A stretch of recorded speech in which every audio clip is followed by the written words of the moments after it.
Olá pessoal, tudo bem? Seja muito bem-vindo e muito bem-vinda a mais um vídeo aqui no canal Full Cycle. Meu nome é Wesley Williams e no vídeo de hoje a gente vai continuar aí com o nosso quadro Pergunta Full Cycle.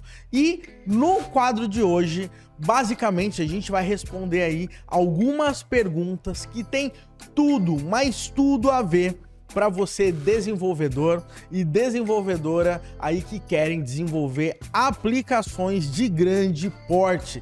É isso mesmo, muito dessas perguntas fazem muito sentido, inclusive, quando a gente tem sistemas que realmente precisam escalar, sistemas que têm que ser aí totalmente sustentáveis para que eles consigam ficar aí muito tempo no ar, rodando e gerando valor aí para a empresa. Maravilha? Então vamos lá, porque a gente tem muita coisa aí para cobrir hoje. Bora lá!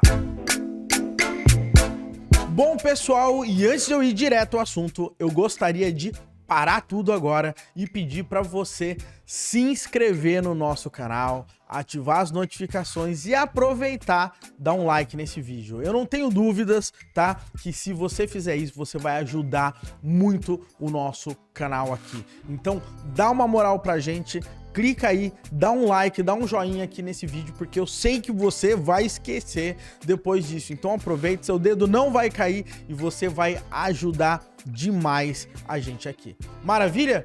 Mas sem mais delongas, galera, vamos aí para as perguntas de hoje. Eu não tenho dúvidas que você aí vai aprender bastante com as dúvidas que os nossos alunos e também com toda a nossa audiência vem fazendo pra gente durante o tempo. Então, vamos lá.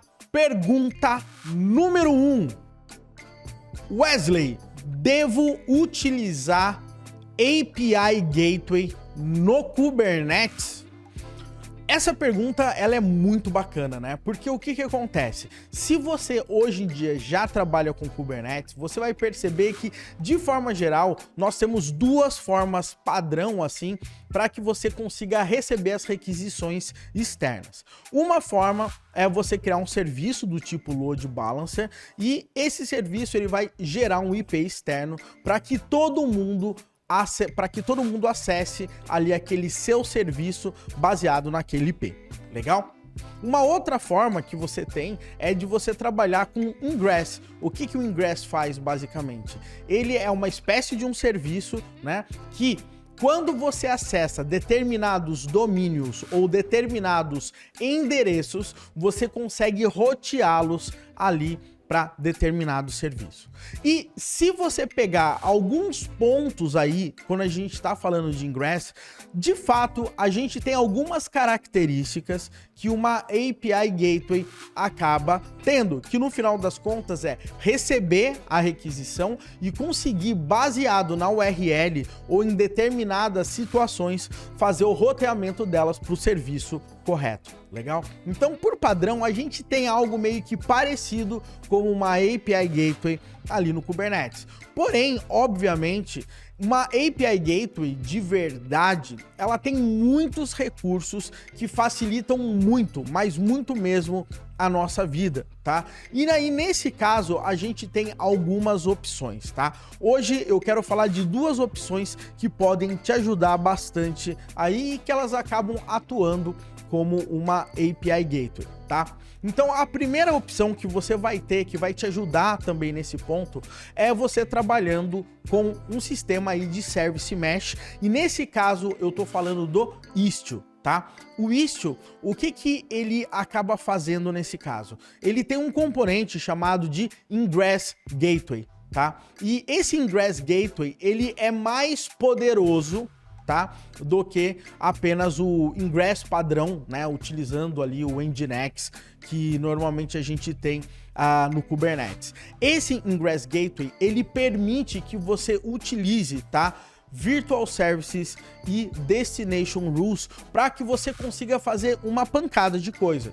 Por exemplo, você consegue escolher o tipo de algoritmo que você vai utilizar para o seu Load Balancer, tá? Você consegue criar ali um peso, tá, para cada tipo de versão de serviço. Então eu posso falar que 90% dos meus serviços vão cair na versão 1 e 10% vão cair na versão 2. Além disso, eu consigo estipular, de certa forma ali, uma quantidade de rate limiting, tá? Eu consigo adicionar recursos ali muito interessantes também, tá? Em relação a fault injection, políticas de retry. Então, eu tenho bastante coisa que eu consigo trabalhar ali com o Istio, que de forma padrão ele vai agir para mim como um API Gateway aí nesse caso, ou seja, aquele cara que fica na entrada, que ele consegue fazer muita coisa bacana. O Istio também, por padrão, ele consegue fazer validações de JWT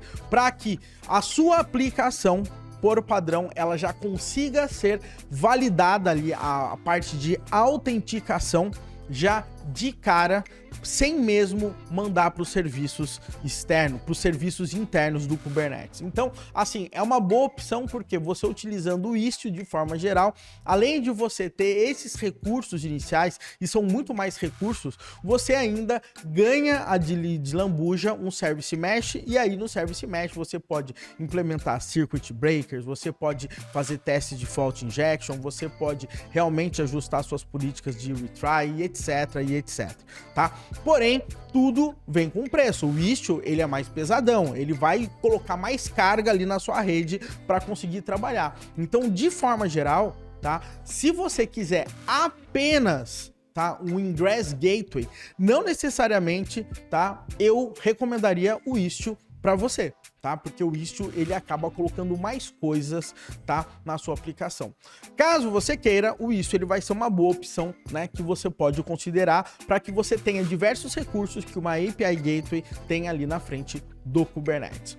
E qual outra opção que eu recomendo, né? Uma opção que eu super recomendo de forma geral, que não vai fazer com que você tenha que ter toda uma malha de serviços, um Service Mesh instalado para você conseguir trabalhar com uma API Gateway no Kubernetes, tá? Um cara que é muito conhecido, e não só conhecido apenas por conta do Kubernetes, é o Kong, tá? O Kong é um sistema de API Gateway baseado no Nginx, mas com um monte de plugin desenvolvido que vai te ajudar demais, tá? E o Kong, nesse caso, além de ele ter todos esses recursos aí de load balancing, ele tem esses recursos de rate limit, ele tem diversos plugins que você consegue instalar que vai te ajudar de cara a realmente ter esses recursos de API Gateway. Você consegue mudar e fazer conversão de padrões na hora que você recebe uma mensagem e tudo mais. Uma outra coisa legal que o Kong tem é que, além de ele conseguir validar aquele seu JWT para fazer as autenticações ali de frente, tá? Ali na borda mesmo do serviço, o que você consegue fazer ali com ele? Ele tem recursos de introspecção ali na parte do JSON. Então eu consigo ter um servidor de identidade, ele consegue acessar uma URL desse servidor de identidade, pegar o padrão daquele cara e conseguir fazer aquela validação automática sem ter que ficar batendo no servidor de identidade o tempo inteiro, tá? Então, se você quer um API Gateway simples, rápido, que vai funcionar bem pra caramba, é leve, você consegue trabalhar de forma stateless totalmente ali no Kubernetes, eu recomendo o Kong para você. Legal? Agora, vamos aí para nossa pergunta número 2. O que são entidades na Clean Architecture? Galera, Clean Architecture hoje em dia, ela tá super, mas super em alta mesmo. Muita gente vem perguntando cada vez mais, né? E a Clean Architecture, ela tem realmente uma camada ali logo no começo, que é chamado de entidades. E aí, galera, a gente acaba começando a ter diversas dúvidas sobre o que são aquelas entidades. Afinal de contas, quando a gente está trabalhando com DDD, a gente tem entidades, né? Quando a gente está falando ali de trabalhar com JPA ou qualquer camaradas, né, que a gente vai naquele modelo de persistência, a gente cria as nossas entidades. E daí a gente chega lá na Clean Architecture, a gente tem entidades. Então, afinal de contas, qual que é a diferença entre essas entidades aí? Então, vamos lá. Quando a gente está falando ali na Clean Architecture, o Uncle Bob, né, o Robert Martin, que criou essa parada aí, o que ele quer dizer com entidades? Essa camada de entidades, basicamente, ele chama de Enterprise Business Rules, ou seja, são regras de negócio, tá? E essas regras de negócio, elas têm que estar protegidas, tá? E é a relação entre uma classe e outra, uma função e outra, que vai definir o coração ali da sua aplicação, tá? Agora perceba, quando a gente está falando sobre entidades aí nessa camada, a gente está falando também a relação, tá, de regras de negócio entre uma classe e outra, quando uma classe fala com a outra, quando uma classe executa, vamos dizer assim, uma função, tá? Um método em relação à outra, para que eles possam ali se integrar. Então, basicamente, tudo que for regra de negócio e é que essas regras não mudam, tá? Independente do contexto, a gente tá falando ali dessas entidades, tá? Que é muito diferente, de forma geral, das entidades do DDD. Por quê? O DDD ele tem mais camadas quando a gente está falando. O DDD, quando a gente está falando em entidade, a gente está falando basicamente naquele objeto, a gente está falando naquele conceito de que existe um ID, vamos dizer, na nossa classe. E esse ID é o que identifica, tá? Exatamente aquele sujeito, vamos dizer, na nossa aplicação, tá? Então, entidade é igual a identidade. É algo que, no final das contas, carrega valores, tá? E tem comportamento para mudança de estado. Já as entidades do Uncle Bob, né, do Clean Architecture, a gente está falando também nesse caso, mas ele tem regras de negócio que tem, vamos dizer, uma espécie de serviços falando dentro de ele mesmo. Já no caso do DDD, por exemplo, essa parte de serviços, de uma classe falar com a outra e coisas desse tipo, a gente tem uma camada superior a essa de entidades que a gente chama de Domain Services. Então vamos imaginar, se a gente fosse fazer uma correlação, eu diria que a entidade, né, a camada de entidade, tá, do Clean Architecture, ela meio que é igual às camadas de entidade e Domain Service do DDD. Maravilha? Então, essa aqui é a grande pegada. E lembrando que essa entidade aí não tem nada a ver, tá, com aquela entidade que você cria no Doctrine do PHP, ali no Hibernate, ali no Entity Framework. São coisas totalmente diferentes. Esses arquivos, essas classes que você cria, é para te ajudar no modelo de persistência. E pouco tem a ver aí nesse caso, tá, com as entidades que você trabalha para fechar as regras de negócio da sua aplicação. Maravilha? E agora, meu povo, tem a nossa pergunta número 3. Qual sistema você utiliza para acompanhar a performance das suas aplicações? Então vamos lá. Normalmente quando a gente está falando em acompanhamento de performance, de cara já vem 3 letrinhas aqui para mim, que é APM, né? APM. Isso significa Application Performance Monitoring, tá? Ou seja, são ferramentas que ela vai monitorar a performance da sua aplicação. Normalmente ela traz diversas informações importantes e relevantes, desde erros, né, comportamentos no banco de dados, tracing distribuído e diversos outros recursos que vão te ajudar demais. Legal? Aqui na Full Cycle a gente utiliza 2 ferramentas, tá? E eu não tô dizendo e não tô querendo fazer jabá para essas 2 ferramentas, mas é o que a gente utiliza hoje aqui.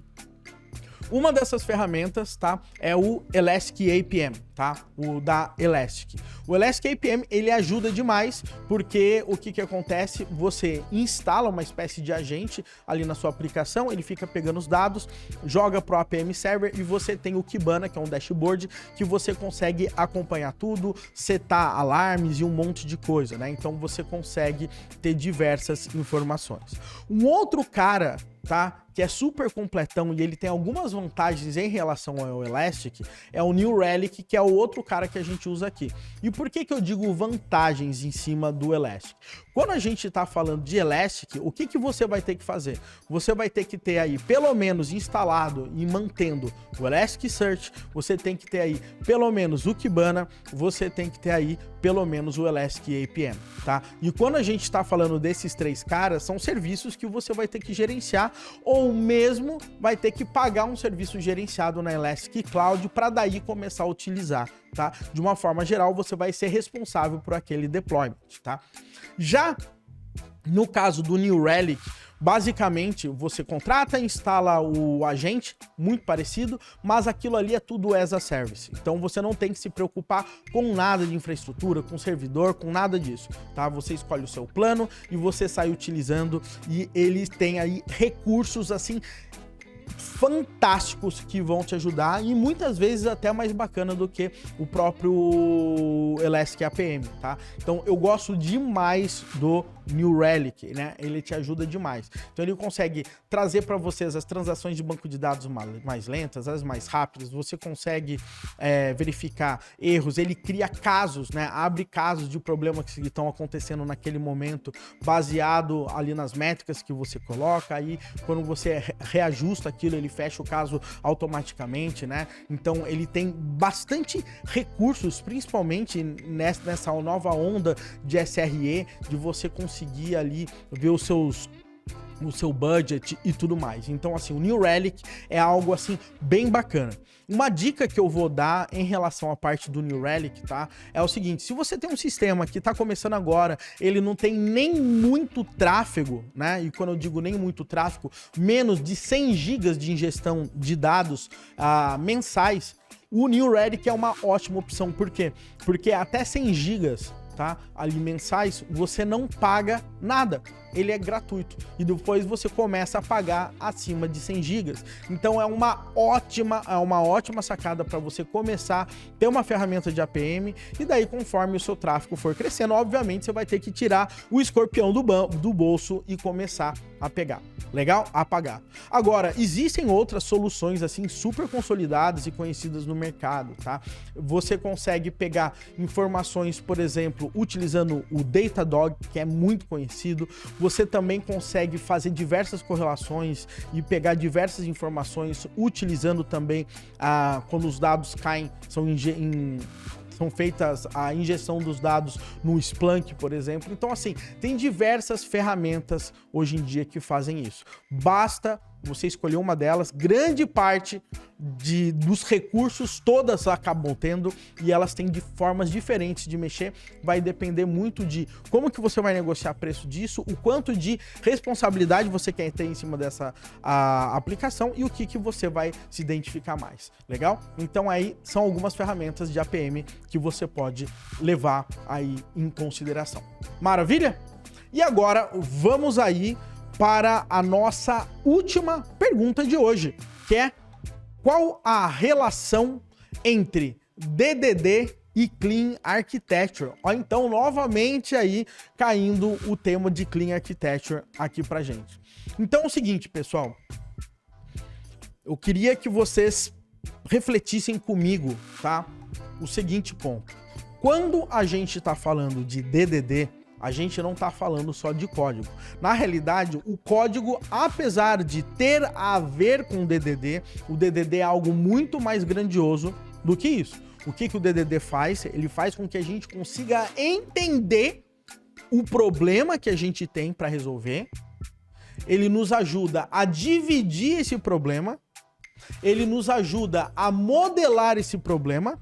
Ele nos ajuda a criar uma linguagem comum para que a gente consiga evitar ruídos de comunicação, e ele também cria alguns patterns, alguns design patterns que vão nos ajudar no dia a dia, na hora da implementação do que você está fazendo, tá? Então isso é o grande ponto em relação ao DDD. DDD é algo realmente bem abrangente, legal? Agora, a Clean Architecture, apesar da gente ter esse nome de Architecture, você vai perceber que grande parte dos pontos relacionados à Clean Architecture, eles têm muito mais a ver com o design da sua aplicação, de como que você vai estruturar suas camadas, de como que você vai deixar cada vez mais a sua aplicação mais desacoplada, que você consiga proteger as regras de negócio, para que você consiga tomar decisões, né, mais específicas depois. Tá? Então, a Clean Architecture, ela te ajuda muito mais a desenhar a sua solução em si. Ela não necessariamente vai te ajudar a ter uma visão geral do todo, tá? Quando a gente está falando do DDD. Por outro lado, tá? É muito comum você utilizar diversos patterns que normalmente são cobertos ali no livro do Eric Evans, no livro do Vernon, por exemplo, para você começar a trabalhar com Clean Architecture. Então, normalmente, você vai criar ali classes de entidades, você vai ter valores, value objects, né? Objetos de valor, você vai definir agregados. Então, o que que acontece? É meio que inevitável, tá? De forma geral, pelo menos como eu vejo, quando você está trabalhando com Clean Architecture, tá? Você, de alguma forma, indiretamente, acaba trabalhando com DDD. Pelo menos para mim é algo muito natural. Então eu acho que eles acabam convergindo, né? Porque o que você vai fazer quando você está ali na Clean Architecture para definir ali as suas regras de negócio, suas entidades? Você, indiretamente, já vai pensar nos seus agregados, por exemplo. Você vai pensar no seu agregado pai. Você vai pensar em objetos de valor, para você não ficar trabalhando, inclusive, com tipos primitivos o tempo inteiro. Você vai, eventualmente, né, aquela parte de gateway, né, de comunicação externa, por exemplo, com um banco de dados, é muito comum da galera utilizar o padrão repositório, que vem muito do DDD. Então, assim, de uma forma ou de outra, essas duas,